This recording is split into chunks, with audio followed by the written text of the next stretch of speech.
Hi, I'm Greg Marshall. I'm General Manager of the Association for Electronic Music. We're a global trade body and membership organisation for all businesses involved in the genre.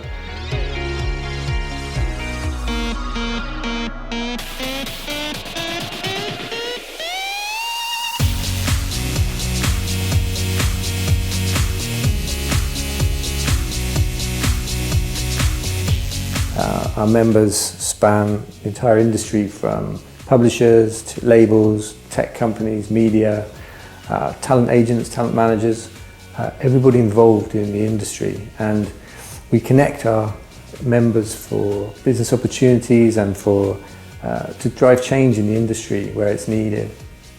We try and provide a platform to discuss the key issues in the industry and work towards solving problems. Ultimately, we're here to ensure a sustainable and sort of flourishing business and industry worldwide. We sort of unite as a trade body to provide lobbying power for the genre where it's needed and as a collective voice. So our members benefit from being involved through the connections opportunities. We put networking events together at numerous conferences globally, membership meetings across territories where knowledge sharing and insights can be gathered, and we run campaigns driven by our working groups. So our members get involved and are supported by the operational staff at the association to drive change in the industry. An example is our commercial campaigns, our Get Played, Get Paid campaign, focused on ensuring that when music is played by DJs in clubs or at festivals, that the artists and the rights holders of the music that's played actually get paid. So we've been lobbying performing and neighbouring rights organisations globally to adopt music recognition technology, so more accurate set list information goes back to those rights organisations and the royalties are paid out accurately. And in contrast to that, that's a commercial example. We also run health initiatives that are focused on protecting mental and physical health of fans and professionals. The recent focus has been around raising awareness of mental health issues in the industry and pointing to potential support. We have a mental health guide for the electronic music industry due to be launched later this year, which has all sorts of tips on how to thrive in the industry, as well as pointers to supporting support where it's needed. And these are just a couple of examples of the initiatives that we run. We have green initiatives focus on diversity and inclusion, anti-piracy, metadata and the likes.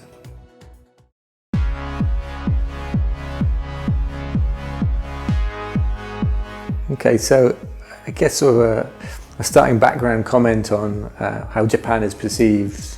Japanese music technology has had a profound effect on how electronic music culture has evolved globally. Roland's 303 and 808 drum machines essentially gave birth to techno and acid. Yamaha and Korg synths are sort of industry standards for a lot of producers. And for DJs, Technics 1210s and Pioneer CDJs and mixers remain the dominant tools of the trade for DJs globally. So this advanced Japanese tech has been instrumental in shaping the history as well as the present and future of electronic music culture around the world. And in terms of differences between Europe and Japan, I guess one is the tech house sound has been growing in popularity across Europe recently, sort of underlined by the highest selling label on Beatport last year was Toolroom. And I'm sure that level of traction has also sort of translated to Japan. My understanding is that the underground house and techno scene in Japan is really healthy, with numerous smaller clubs and venues sort of moving the culture and scene forward. But checking the lineup of Womb last night before the interview, it's notable that it's made up a lot of Japanese artists, which is really healthy. Investing in and developing local talent is how you end up with a sustainable scene, and it's just a really important point. Across Europe, As a trend, we've seen a shift towards festival and larger events being more prominent, and this has put pressure on some club venues, becoming, I guess some of them, they find it's trickier to book headline talent because festivals sometimes have clauses where it allows or it doesn't allow the artist booked to also play in the local clubs or any events nearby or around the festival. But also with the rise of festival and bigger events, it means sometimes people save their money and go to one or two large events rather than to regular, smaller and mid-sized clubs. I guess one of the benefits of the growing festival scene is that the age groups attending those type of events are broader. So, people in older age groups are continuing to go to electronic music festival events, possibly after they've stopped attending clubs on a regular basis. In Europe, the gender balance point is an important one.